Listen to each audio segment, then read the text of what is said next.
lihat, ada beberapa hal yang paling penting yang harus kita sampaikan kepada Bapak Ibu terkait dengan teori belajar dan pembelajaran, yang mana sebenarnya kalau kita kaji, kita tengok adalah ada sebuah pergeseran penting di dalam proses pembelajaran menurut beberapa teori yang saat sekarang ini dianggap relevan di dalam menangkap berbagai hal yang ada di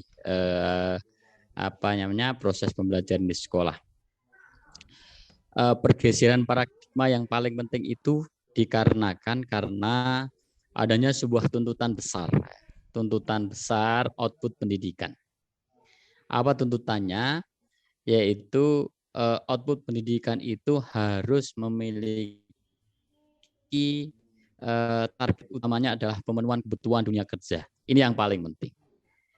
Kalau Bapak Ibu semuanya pernah membaca salah satu informasi yang share di tingkat dunia itu Google. Google itu akan memberikan gaji kepada siapa saja yang memiliki kemampuan di dalam menangani kerjaan yang diinginkan Google. Tidak pandang bulu terhadap tingkat pendidikan seseorang. Mau sekolah, mau tidak sekolah, mau punya pendidikan profesi atau tidak, kalau dia memiliki sebuah keterampilan besar, maka dia akan digaji dengan besar. Mengapa demikian? Karena sesuai dengan kebutuhan yang diinginkan. Nah, oleh sebab itu pergeseran inilah yang diinginkan di dalam proses pembelajaran. Ada pergeseran paradigma, pergeseran sudut pandang proses pembelajaran. Ini yang harus dilakukan. Apa? Karena ini dikarenakan adanya sebuah tuntutan besar bahwa dunia kerja saat sekarang ini tidak hanya membutuhkan sebuah ijazah yang tinggi, tetapi juga membutuhkan kompetensi tertentu yang diinginkan di dunia kerja. Bayangkan Bapak Ibu semuanya, sekarang ini hampir produk-produk pendidikan kita itu belum bisa memenuhi sepenuhnya keinginan dunia kerja. Kadang-kadang lulus sarjana itu suruh praktek kerja itu masih kesulitan. Sarjana pendidikan awal-awal suruh ngajar belum mampu menghadapi siswa, belum bisa mengelola kelas dan lain sebagainya. Mengapa? Karena proses pembelajaran itu pada prinsipnya adalah lebih banyak pada persoalan-persoalan menghafal. Pergeseran inilah yang pertama harus diinginkan. Oleh sebab itu hal yang paling penting, hal yang cukup mendasar harus dipahami adalah belajar itu prinsipnya tidak hanya sekedar tahu, tidak hanya sekedar transfer pengetahuan saja, tetapi juga harus dapat melakukan, melaksanakan, menjalankan, bahkan menyelesaikan berbagai persoalan-persoalan yang diinginkan oleh dunia kerja. Kompetensi ini yang mestinya harus dikembangkan, yang harus dilakukan. Pergeseran paradigma itu ditandai adanya beberapa perubahan. Kalau ada tuntutan bahwa output pendidikan itu harus menyediakan kebutuhan pasar kerja, maka yang harus ditekankan pertama adalah lulusan. Lulusannya harus bisa menyediakan kebutuhan dunia kerja, memiliki sebuah kompetensi yang diinginkan oleh dunia kerja. Kalau kebutuhan dunia kerjanya adalah dia punya keahlian tentang IT, maka proses-proses pendidikan yang dilakukan harus ditekankan bagaimana output pendidikan itu memiliki kemampuan IT dan lain sebagainya. Ini yang harus ditekankan. Yang kedua adalah kurikulum. Kurikulum juga harus dilakukan sebuah perombakan yang luar biasa. Kalau kita tengok sekarang ini proses kurikulum Merdeka Belajar yang sedang dikembangkan, ini prinsipnya adalah kembali kepada zamannya filosofi pendidikan besar kita, Pak Ki Hajar Dewantara, yang merupakan salah satu tokoh pendidikan di Indonesia. Beliaunya memberikan sebuah penekanan filosofi besar yang ditekankan ing ngarsa sung tulodo ing madya mangunkarsa tutwuryadayani, memberikan sebuah kebebasan yang luar biasa di dalam pelaksanaan proses belajar mengajar itu. Kebebasan dan ditekankan adanya sebuah kemampuan yang luar biasa. Ini salah satu filosofi besar yang ditekankan Ki Hajar Dewantara. Saat sekarang ini dikembangkan dengan nama tren adalah Merdeka Belajar. Memberikan kesempatan kepada peserta didik seluas-luasnya untuk belajar. Implementasinya kalau di perguruan tinggi adalah seseorang akan dikatakan sebagai seorang sarjana apabila dia sudah menempuh 144 SKS. Maka diberi kebebasan mahasiswa itu untuk belajar di luar kampus 40 SKS. Mau magang silahkan, mau di perusahaan silahkan, mau di perguruan tinggi lain silahkan, mau di sekolah 40 SKS silahkan, memberikan kebebasan. Sehingga ketika dia sudah selesai 40 SKS dan kembali ke kampusnya, dia memang betul-betul punya sertifikat dan keahlian yang diinginkan oleh pasar. Kurikulum sudah memberikan kebebasan seperti itu. Kayaknya ada sekolah-sekolah yang sudah memberikan kebebasan itu. Contoh saja misalnya di Jawa Barat ada di Serpong itu, dia memberikan kesempatan kepada mahasiswanya untuk belajar apa saja seluas-luasnya, asalkan beberapa mata pelajaran itu sudah dikuasai. Mau voli tiap hari silahkan, bal-balan tiap hari silahkan, mau bulu tangkis silahkan, asalkan mata pelajaran yang ditekankan itu harus betul-betul dikuasai. Ada bahasa Indonesia, matematika, bahasa Inggris, IPA. Ada beberapa yang diwajibkan dia harus tahu. Ini kurikulum dikembangkan seperti itu. Memberikan kebebasan sepenuhnya, kesempatan sepenuhnya kepada mahasiswanya untuk memilih. Dia mau ikut dalam kegiatan apa. Yang bisa ini kayaknya sekolah-sekolah swasta yang memberi kebebasan di dalam pengaturan itu. Ya kalau sekolah-sekolah negeri di tingkat dasar masih dibebaskan, malah gurunya nggak pernah ke sekolah itu, ditinggal ngarit itu kan ya, bahaya ini kan. Ini harus ada sebuah penekanan. Jadi kebebasan masih ditekankan, ada sebuah rel kurikulum yang harus dipegang sedemikian rupa sehingga tidak lost. Dulu pernah diterapkan CBSA. Alasannya CBSA kan ditinggal yang kantor sekak ya. Banyak kan gitu. Ini problem. Jadi artinya bahwa sebagai seorang pendidik itu belum sepenuhnya menikmati sebuah profesi yang diembannya. Kalau belum menikmati, dia tidak sadar bahwa itu adalah sebuah kebutuhan untuk membelajarkan peserta didik. Yang artinya ya menghajar saja itu, tapi tidak membelajarkan. Membelajarkan adalah memposisikan diri sebagai fasilitator dan dinamisator dalam proses pembelajaran di kelas maupun di luar kelas. Tugas kita adalah di sana.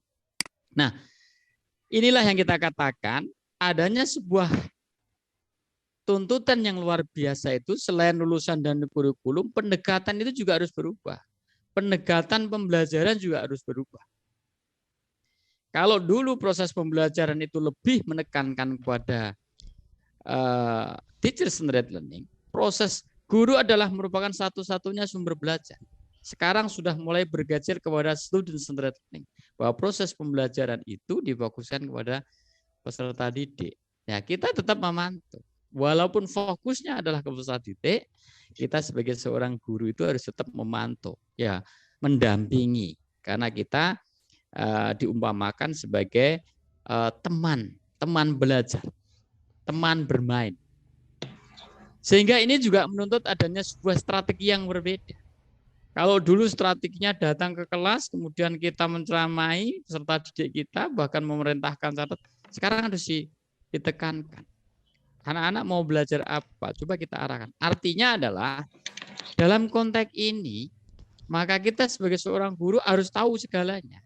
Harus memahami sebuah materi, memahami sebuah strategi, memahami sebuah pendekatan, sehingga di dalam pengelolaan kelas itu juga mengalami pergeseran, perubahan. Namanya mengelola kelas itu kan sekarang tidak harus di dalam kelas terus. Kadang-kadang kita ajak ke tempat-tempat tertentu yang memungkinkan dia itu mengalami proses pembelajaran secara dalam. Nah, kalau pengelolaan kelas sudah berubah, maka manajemen sekolah pun harus dirubah. Manajemen atau pengaturan sekolah, mengorganisasi sekolah itu juga harus dirubah. Siapa yang jadi guru, siapa yang jadi. Cuman kadang-kadang kita, tenaga-tenaga pendidikan itu juga sekaligus berfungsi sebagai tenaga administrasi. pegang bendera bosnya susah. Mau ngajar bagaimana dia disibukkan kayak laporan kan gitu. Ini problem. Sebuah problem tersendiri. Kalau itu sudah tidak diatur secara manajemen, maka akan menjadi persoalan tersendiri yang harus dicarikan solusi. Tugas kita ketika nanti memang betul-betul kita sebagai profesi guru, maka tugas kita adalah mendinamisasi di dalam proses pembelajaran itu di kelas. Kelas yang kita pegang yaitu betul-betul dilakukan tanpa dibebani dengan tugas-tugas administrasi yang justru menyita banyak waktu. Inilah persoalan yang harus ditekankan. Adanya sebuah pergeseran output pendidikan itu juga harus ditandai dengan perubahan-perubahan yang saya sebutkan tadi. Coba kita lihat dari sisi lulusan. Kita katakan yang pertama adalah lulusan yang kita katakan mengarah sebuah perangkat tindakan cerdas. Cerdas itu ketika mendapatkan sebuah informasi tidak ditelan mentah-mentah, tapi dilakukan sebuah kritisisme, diidentifikasi berbagai persoalan, sehingga tahu betul apakah informasi itu benar atau tidak.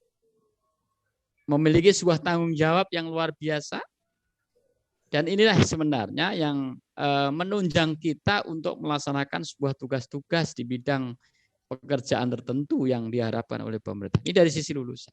Kalau kita nanti itu selesai pendidikan profesi dan dinyatakan lulus, ya kita itu harus betul-betul menikmati sebuah profesi itu. Konsekuensi dari itu adalah kita diberikan sebuah tunjangan sesuai dengan tugas kita. Nah, hal yang paling mencolok itu ketika sertifikasi sudah lulus, tunjangan bertambah, gajinya bertambah, sekolahnya juga tambah jeru. Nah, ini menjadi persoalan gitu kan. Akhirnya ya lemes lagi kan gitu. Nah, ini jadi hakikatnya adalah sebuah tunjangan yang kita miliki itu juga berdampak terhadap peningkatan sumber daya terhadap diri kita sebagai profesi seorang guru. Ya sing urung duwe laptop tuku laptop, sing urung masang internet tuku internet itu. Ini untuk menunjang proses pendidikan untuk menunjang. Wah, dasare gajinya nambah 1 kali gaji. Ya sudah kalau gitu kita sekolahkan biar aman ini sertifikatnya. Jangan begitu dulu. Tapi bagaimana kita mencoba untuk menambahi kemampuan kita sehingga meningkatkan daya profesi kita itu semakin kuat dan semakin mantap di dalam pengelolaan pendidikan. Ya tambah sekolah maneh gitu misalnya gitu. Ya utang ya boleh tapi kan biasa sithik-sithik gitu kan. Ini persoalan-persoalan yang menunjang seperti itu. Kurikulum yang penilaian orientasi kurikulum itu yang menilai masyarakat. Tidak lagi atasan untuk menilai. Kalau masyarakat sudah memberikan nilai pada sekolah itu adalah hasilnya bagus, maka secara otomatis akan diburu oleh masyarakat tanpa kita kampanye kemana-mana, itu masyarakat dia akan datang sendiri. Karena dia akan melakukan penilaian baik buruknya proses kurikulum itu dilihat dari output yang tadi. Ini yang paling penting, hal yang paling penting di sana. Ini yang kita katakan sebuah pergeseran pembelajaran, ya, yang awalnya itu kalau kita tidak ceramah di depan kelas sampai 2 jam berturut-turut tidak malam, sekarang tidak. Banyak kerjaan yang harus dilakukan oleh peserta didik itu dalam menyelesaikan persoalan. Di tugas analisis materi sudah kita berikan sebuah pengantar, bla bla bla bla bla itu dalam kondisi seperti itu. Nah, coba diimplementasikan, dibuat dalam proses pembelajaran itu agar rendahnya prestasi belajar PA itu meningkat. Coba diidentifikasi. Diidentifikasi persoalannya apa yang sebenarnya terjadi. Apakah benar masalah yang kita kemukakan di dalam LMS itu benar atau tidak. Kalau benar apa sebenarnya penyebabnya. Walaupun sedikit sudah kita ungkap di dalam pernyataan itu, coba diungkap secara detail. Diidentifikasi, dicari penyebabnya, kemudian dicari solusinya dengan langkah-langkah PBL yang Bapak Ibu ketahui. Ini prosesnya. Proses yang harus dilakukan yang sudah barang tentu harus dibarengi dengan teori-teori yang relevan, teori-teori yang sama, teori-teori yang mendukung adanya sebuah penyelesaian persoalan itu. Ini perubahan inilah yang paling penting ketika Bapak Ibu semuanya lakukan. Nah, kalau prosesnya dilakukan, maka merdeka belajar betul-betul terjadi. Karena memberikan kesempatan sepenuhnya kepada peserta didik itu untuk menyelesaikan berbagai persoalan. Ini yang paling penting. Kemudian ada beberapa ciri pembelajaran yang biasa dilakukan. Pembelajaran yang berorientasi pada capaian kompetensi, kata kuncinya adalah itu. Kemudian pembelajaran itu harus dilakukan dengan cara-cara yang menyenangkan, senang gitu. Tidak ada tekanan. Dulu kan proses pembelajaran itu sangat berbeda sekali. Kalau gurunya datang itu suara sepatunya yang keras gitu kan, tok tok tok itu kan anak-anak didik kita ada lari ke kelas. Wah sudah begitu ketakutan sampai kelas suruh nyanyi, siji loro telu tangane sedeku gitu kan. Papat nuli limo lenggahe sing toto mundak ora bisa apa dan lain sebagainya. Wes wedi karena apa yang dilakukan, postur yang dilakukan oleh gurunya, kemudian di kelas juga ditakut-takuti begitu. Akhirnya menjadi sebuah tekanan. Proses pembelajaran sekarang ini harus membuat proses peserta didik itu senang. Jadi kalau gurunya tidak datang itu dicari. Kan ada juga ketika gurunya tidak datang, senang-senang dengan bilang, hore, Bu Guru tidak hadir, Pak Guru tidak hadir. Kenapa? Takut, menakutkan. Gitu kan. Bagaimana kita bisa memposisikan seperti itu? Kata kuncinya adalah kita harus bisa memposisikan sebagai sahabat maupun teman bermain oleh anak-anak kita. Ini salah satu titik keberhasilan kita di dalam proses belajaran itu kalau kita dicari oleh muridnya. Dicari, dikangeni. Ketika tidak masuk dikangeni, pasti itu akan salah satu ciri keberhasilan di dalam proses pembelajaran itu. Yang ketiga adalah proses pembelajaran itu harus menekankan bahwa apa yang dipelajari itu betul-betul memiliki makna yang luar biasa kepada peserta didik. Bisa diterapkan di lingkungan masyarakatnya karena memberikan makna. Maka hal yang paling penting ketika kita mengajarkan apa saja, maka juga harus dikaitkan dengan persoalan-persoalan yang terjadi di lingkungan si anak itu. Sehingga dia memiliki makna. Kalau anak itu mengalami sendiri, maka dia akan ingat itu lama. Daya ingatnya akan lama. Kemudian proses pembelajarannya tidak lagi berfokus kepada seorang guru, sebagai seorang dosen, sebagai seorang pendidik, tetapi beraneka macam sumber. Bisa Google, bisa internet, bisa buku, bisa lingkungan, bisa temannya, dan lain sebagainya. Ini sumber. Jangan sedikit senjata-senjata pamungkasnya adalah LKS. Modelnya sudah berubah kok LKS. Kalau sudah disediakan LKS itu beres kayaknya dalam pembelajaran. Wis aman pokoknya LKS. Nah kenapa Bu kok di kantor anak-anak sedang mengerjakan LKS? Lu kok di kantor lagi? Lah LKS-nya belum selesai. Besok LKS. Nah ini tidak mengajarkan kepada peserta didik itu memiliki kemampuan yang cerdas. Nah, yang kita katakan tadi, kecerdasan dan daya tanggung jawab itu tidak dilatih. Sehingga disinilah yang sebenarnya akhirnya tidak membiasakan peserta didik itu memiliki kemampuan untuk menyelesaikan persoalan yang dialami. Coba ketika misalnya Bapak Ibu semuanya membiasakan ketika kelas ada anak bertengkar, kemudian dilatih menyelesaikan, ayo kita duduk, gitu kan. Duduk dulu. Jangan mendamaikan anak-anaknya di sekolah, kemudian kita sebagai seorang pendidik itu mendamaikan anak yang sedang bertengkar sambil kayak piala ya, nanti anak-anaknya menyelesaikan ya kayak piala, tangannya mengkerik gitu kan. Itu pasti akan ditiru. Coba dilatih duduk. Ayo kita selesaikan dengan cara duduk. Itu pasti akan meniru. Nah, contoh kecil aja misalnya ketika kita di rumah. Kita sedang sibuknya tangan kita yang satu megang teh, yang satu megang kopi, kemudian kita buka kulkas, tidak bisa nutup dengan tangan, kemungkinan tehnya akan tumpah atau kopinya tumpah, kita menggunakan kaki. Kalau itu dilihat anak Bapak Ibu itu bisa nutup kulkas itu dengan kaki. Kalau dimarahi, wah enggak boleh nak, itu nutup kulkas itu dengan kaki. Ditanya, oh, ibu juga begitu, bapak juga begitu. Nah, perilaku yang kita lakukan itu ditiru oleh anak-anak kita. Apalagi kayak anaknya Pak Mustain tadi yang belakangnya itu kelihatan itu, oh, pasti ditiru.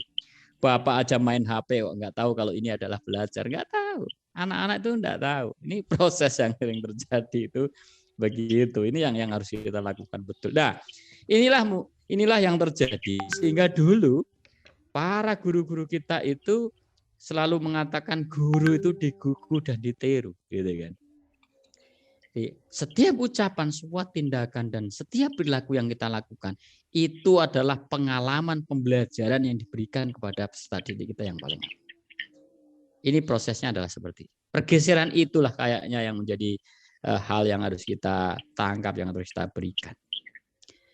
Ini sudah kita singgung sedikit tadi. Mengapa demikian? Ini prinsipnya ini sebenarnya. Strategi pembelajaran yang kita lakukan itu tidak lagi domain ketiga yang dikatakan belum itu yang berupa kognitif, afektif, dan psikomotor. Kognitif adalah pengetahuan, kemudian afektif perilaku, dan psikomotor keterampilan itu tidak bisa diajarkan secara terpisah. Kalau dia pinter tanpa mempertimbangkan afektifnya, tanpa memindahkan perilakunya, tanpa memindahkan keterampilannya, ya pinter. Dia memiliki sebuah kecerdasan yang luar biasa, tapi tidak imbang dengan perilaku kehidupan dia sehari-hari. Maka dulu banyak orang pinter, sekarang ini banyak itu anak-anak kita pinter, kalau gurunya rak boso ya biasa. Karena kita sendiri juga nggak pernah boso sama anak-anak kita. Coba sekarang amati. Apakah anak-anak kita sekarang itu iso basa Jawa karo gurunya? Enggak. Barang nek perlu ngundang gurunya telik Mustain. Pak Guru Om Mustain. Lah payah itu kalau sudah Pak Guru diundang Om, lah itu masalah. Kalau zaman dulu produk-produk pembelajaran zaman dulu itu kan jelas ya. Naik sepeda saja. Kalau ada orang tua duduk di pinggir jalan tuh dia turun dan mengatakan Amit gitu. Bukan amit-amit tapi Amit. Amit J. Nah, amit-amit J ngece itu. Moro kampleng saja, amit-amitan gitu, tapi amit J. Nah, berarti menundukkan bahwa itu ada sebuah efektif perilaku yang diterapkan di dalam kehidupan masyarakat itu betul dilakukan. Gitu. Sekarang boro-boro Pak Guru duduk di pinggir depan kelas, siswanya lewat melayu gitu aja, kalau perlu sambil disenggol gitu aja. Nah, inilah tidak diajarkan kita itu tidak diimbangi dengan perilaku di dalam kehidupan sehari-hari. Coba bayangkan ketika disengaja atau tidak, misalnya bapak ibu bapak saja yang biasa suka merokok di depan kelas gitu, tahu peserta didiknya pasti suatu saat niru karena di sekolah ketahuan, kan gitu. Apalagi di SMA, gurune ngerokok sama kedal-kedul gitu lah. Iya caranya ngeloroi murid yang kan susah. Maka perilaku itulah yang sebenarnya akan diajarkan. Kenapa itu dilakukan? Karena prinsipnya setiap domain yang diajarkan belum itu bukan merupakan sesuatu yang terpisah. Tapi merupakan satu kesatuan yang tidak bisa dipisahkan. Merupakan sesuatu yang terintegrasi dalam satu kesatuan. 3 domain, kognitif, afektif, dan psikomotor itu merupakan domain yang tidak terpisahkan, melainkan sebuah satu kesatuan, terintegrasi. Pengetahuannya juga bagus, afektifnya juga bagus, psikomotornya juga luar biasa. Bahkan sekarang ada tambahan satu, partisipasi. Wes pinter, perilakunya apik, dia terampil, tapi kalau tidak pernah dipraktekkan, ya sama saja. Nah, inilah PBL itu ditekankan bagaimana proses pembelajaran itu sampai kepada partisipasi yang ada di dalam masyarakat. Dan ini kata kuncinya ada di sana.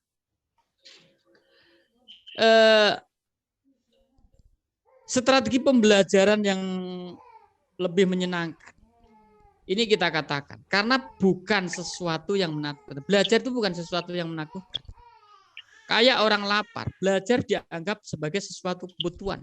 Bagaimana kita bisa membelajarkan peserta didik agar belajar itu tidak merupakan sebuah keterpaksaan, tapi merupakan sebuah kebutuhan. Kayak orang makan. Kalau lapar pasti dipaksa atau tidak dipaksa dia akan makan kecuali dia sakit. Kalau tidak dipaksa makan dia tidak mau. Karena menganggap bahwa makan itu tidak merupakan sebuah kebutuhan. Tapi kalau makan merupakan kebutuhan, berarti ketika dia posisinya lapar, maka dia akan. Bapak Ibu juga begitu. Walaupun awal-awalnya dipaksa, modul 1, modul 2 dipaksa untuk belajar, lama-kelamaan menjadi kebutuhan. Nek orang belajar, nanti yang rugi ya sampean dhewe. Wah, santai saja, saya tidak usah meringkas, tidak usah. Ya silakan saja. Bisa, tapi nanti pas begitu menjelang UP, nggak tahu dari mana ini materi kok bisa begini. Karena apa? Tidak pernah membaca. Nah, awalnya dipaksa, lama-kelamaan menjadi sebuah kebutuhan. Nah, belajar ini juga harus diartikan bagaimana merupakan sebuah kebutuhan. Ada atau tidak ada, sampean harus tetap membaca modul. Ada atau tidak ada, sampean harus membaca apa yang disebut dengan istilah kisi-kisi. Ini proses. Kesadaran kolektif yang dialami oleh satu kelas ini harus ditumbuhkan bersama-sama tanpa ada sebuah persaingan satu di antara yang lain. Saling membantu. Ini yang paling penting. Kalau wah nggak tahu nanti jangan sampai saya itu ditiru di dalam jangan begitu. Ini prosesnya PPG itu nggak ada saingan satu di antara. Semuanya ingin lulus. Nah, kan gitu kan. Kalau semuanya ingin lulus, saat ini harus mulai ditekankan sebuah motivasi bahwa belajar itu adalah sebuah kebutuhan. Sehingga Bapak Ibu semuanya ini nanti akan betul-betul memahami, mengetahui materi yang sedang dipelajari yang ada di dalam modul. Ini proses. Kemudian berikutnya bahwa pengalaman yang dilakukan secara nyata itu sebenarnya merupakan sebuah petualangan di dalam proses pembelajaran yang unik. Belajar. Sebelumnya kan nggak pernah, tidak membayangkan kalau PPG online itu kayak begitu tugasnya. Jelimet luar biasa. Mulai dari resume, analisis bahan ajar, analisis materi, kemudian tes formatif, waktunya sudah ditentukan.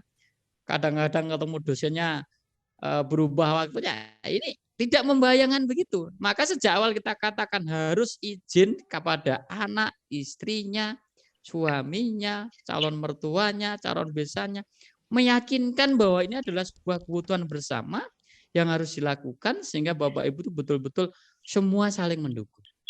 Saya pernah cerita Bapak Ibu semuanya, ada peserta PPG yang mengundurkan diri di tengah jalan itu gara-gara suami atau istrinya tidak mengizinkan. Nek wis dibarke terus iki kok malah sing dikeloni laptope karo HP nih. Saya kok dibiarkan. Nah, menjadi masalah ini. Awal dari persoalan itu muncul karena ketidaksamaan pandangan terhadap apa yang sedang dilakukan. Ini yang paling penting. Dan nek laki-laki nek perempuan jadi masalah. Gitu kan. Maka meyakinkan bersama di dalam lingkungan itu penting. Sehingga kita saling mendukung. Kalau perlu ya, kalau nggak percaya suruh ikut aja. Sini saksikan ini nyata nih saya ini sedang kuliah. Dikira apa vikolan sama orang lain. Wah, itu bahaya. Gitu Mas Tain biasanya nih sing nganten anyar di bahaya nih harus meyakinkan dulu. Kontak koncone dikira wah duwe simpenan anyar itu kan bahaya. Nah. Kemudian yang ketiga adalah bagian dari bersenang-senang. Belajar itu adalah bagian dari senang, refreshing saja. Udah tugas koyo ngono anggap aja itu refreshing. Kok wayahe rampung dhewe. Engko nek wayahe 30 modul selesai itu selesai. 10 modul selesai itu selesai sendiri. Kan itu. Dinikmati saja. Kalau sudah dinikmati, sudah pinter tahu bagaimana celahnya, pasti nanti ada saatnya selesai. Nek dianggap bahwa itu adalah merupakan beban, semakin berat. Ya. Kok abote ngene ya ringkes dah. Kata abote ngene itu menambahkan beban bagi kita. Nah, santai saja. Ya udah kita kerjakan. Dinikmati saja orang belajar itu. Nanti ringan. Nah, itu sudah dilakukan, pasti Bapak Ibu ada sebuah solusi yang luar biasa. Ini yang paling penting.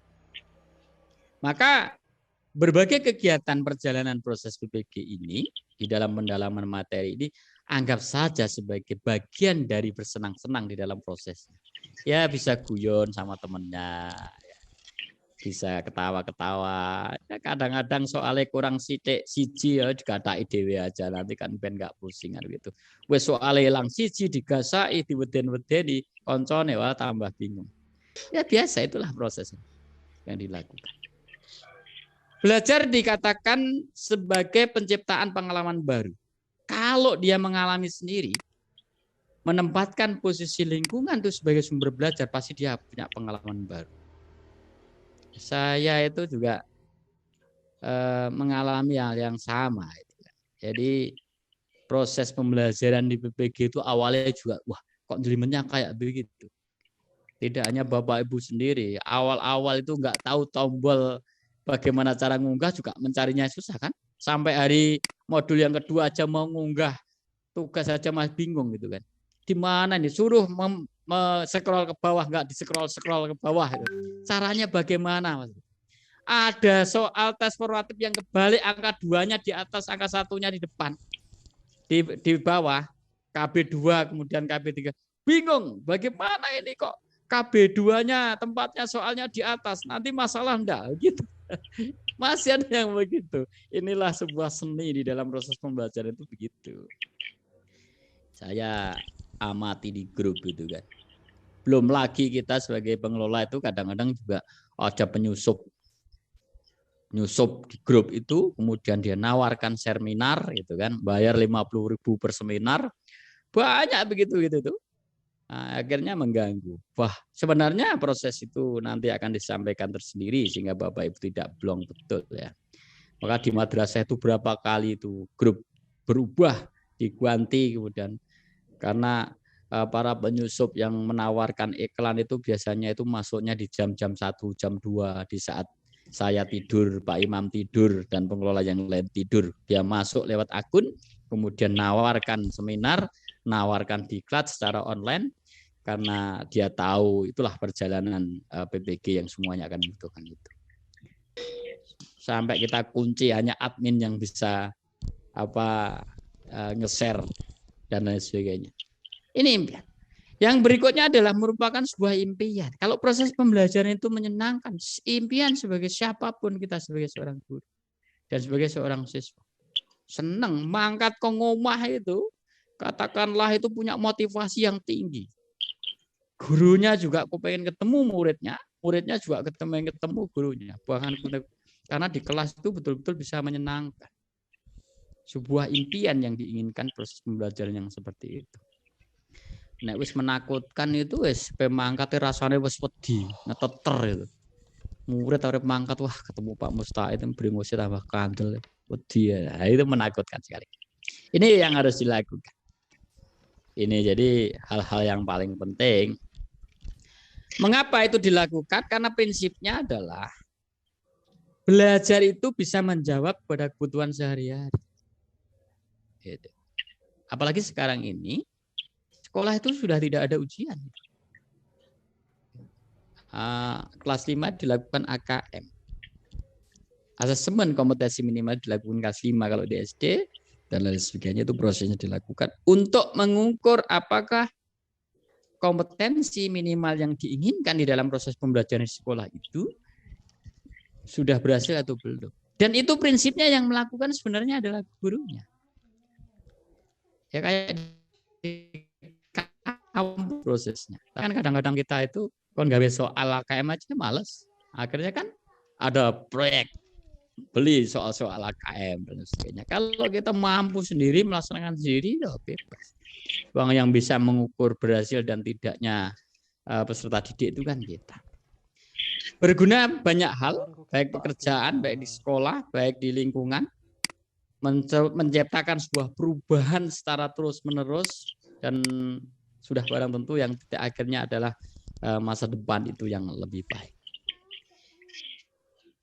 Menjadikan lingkungan sebagai sumber belajar berbasis teknologi informasi, ya ini yang memaksa Bapak Ibu semuanya yang diawali, mungkin ada yang sempat belum juga. Beberapa hari yang lalu itu juga ada peserta PPG itu sampai modul kedua itu nggak tahu bagaimana cara menghidupkan laptop. Nggak tahu, bingung cara menghidupkan laptop. Bahkan pegang mos itu dikira megang kodok, itu ada juga yang gitu. Saking bingungnya itu, akhirnya saya katakan, sudahlah, itu suruh bantu istrinya atau anaknya itu, yang penting bisa dulu, Bapak harus latihan. Dan akhirnya sekarang itu sudah lancar, walaupun unak-nunuk lancar. Soal resume bisa didiskusikan sama teman-temannya di kelas, ya lancar semuanya. Hal-hal penting ini yang Bapak Ibu harus pahami sedikit terkait dengan proses pembelajaran. Kemudian terkait dengan tugas PPG yang sebenarnya ditekankan untuk menyelesaikan persoalan itu berdasarkan problem based learning.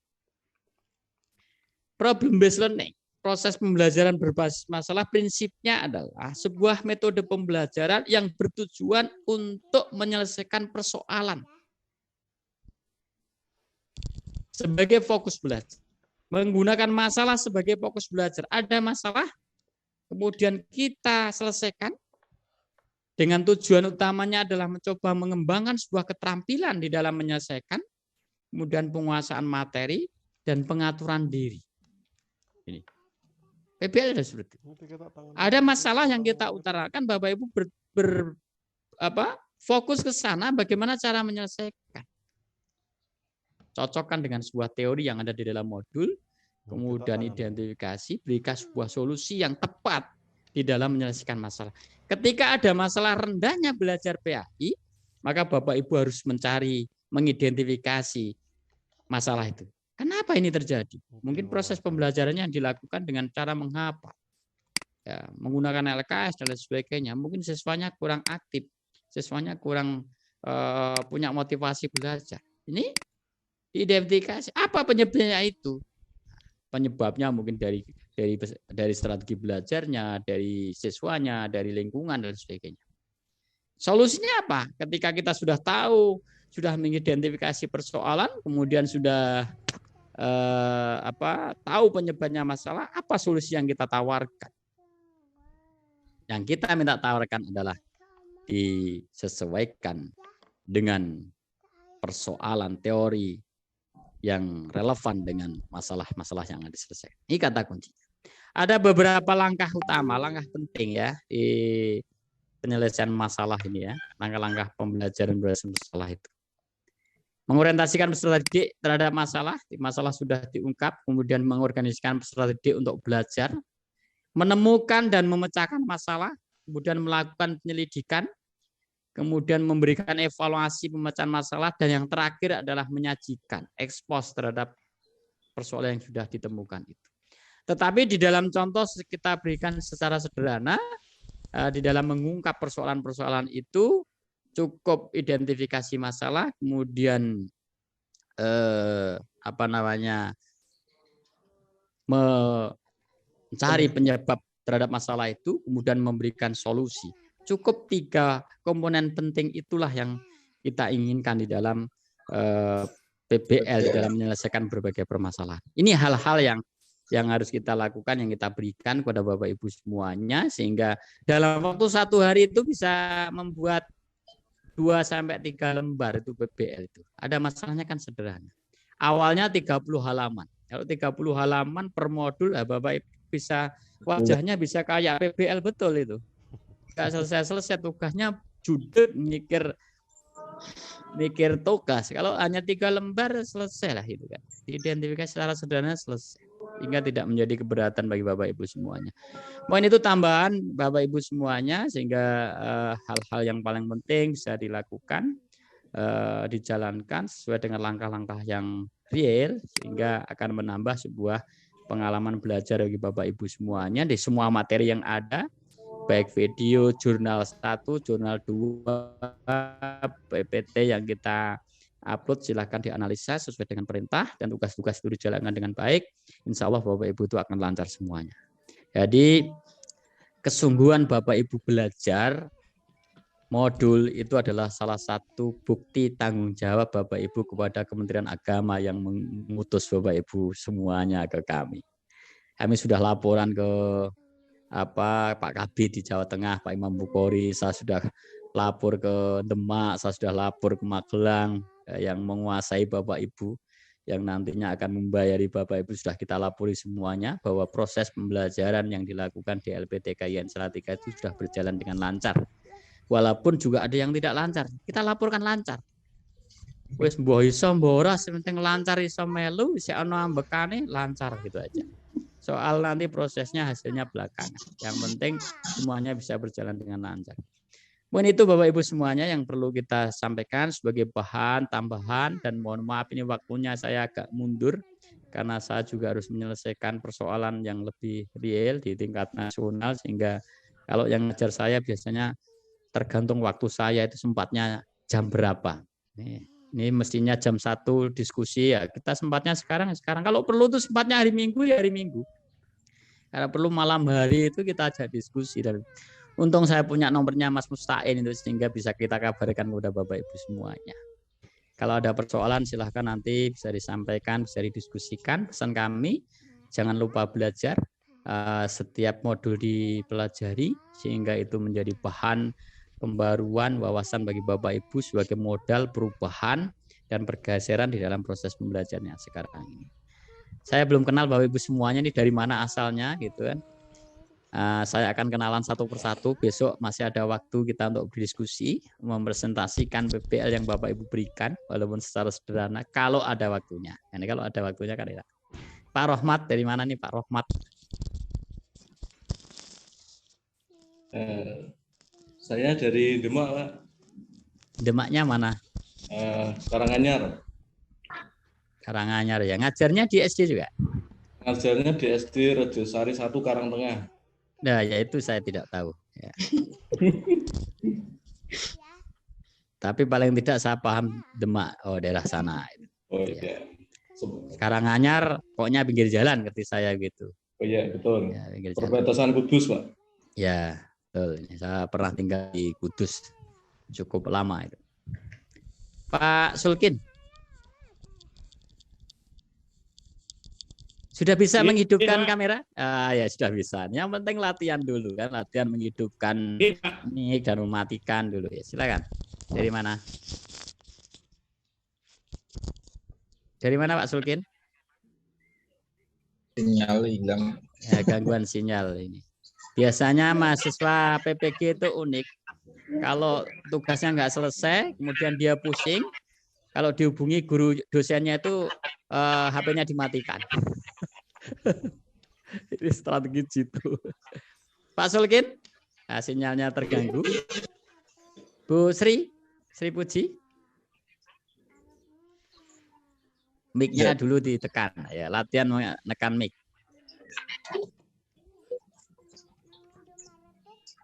Sinyalnya juga ada. Sinyalnya hilang. Ya, Bu Budi. Ya biar ngomong sendiri aja nggak apa-apa, dia sinyalnya hilang karena. Bu Budi. Ya, Assalamualaikum warahmatullahi wabarakatuh. Perkenalkan nama saya Budi Utami. Saya dari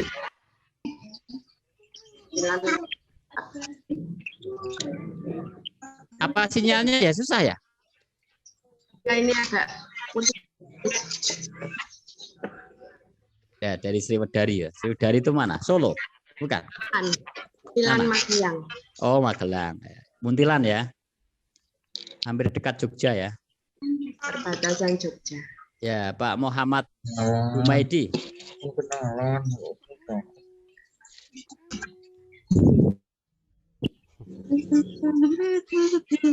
Sinyalnya juga ini kayaknya ya.